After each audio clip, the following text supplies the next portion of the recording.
Cricket హిస్టరీలో భారత అంధ మహిళల జట్టు కొత్త చరిత్ర సృష్టించింది. శ్రీలంకలో జరిగిన తొలి అంధ మహిళల టీ20 ప్రపంచ కప్ విజేతగా నిలిచింది. భారత మహిళా జట్టు ఫైనల్లో నేపాల్ను ఓడించింది.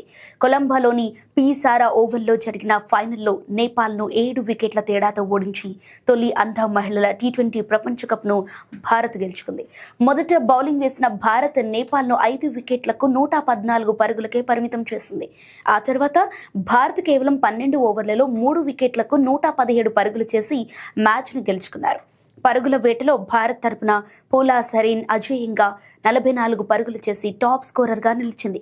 భారత జట్టు ఆధిపత్యం ఎంతగా ఉందంటే ప్రత్యర్థుల తమ ఇన్నింగ్స్లలో ఒకే ఒక్క బౌండరీ చేయగలిగారు. శనివారం జరిగిన తొలి సెమీఫైనల్లో భారత్ ఆస్ట్రేలియాను ఓడించగా నేపాల్ పాకిస్తాన్పై గెలిచింది.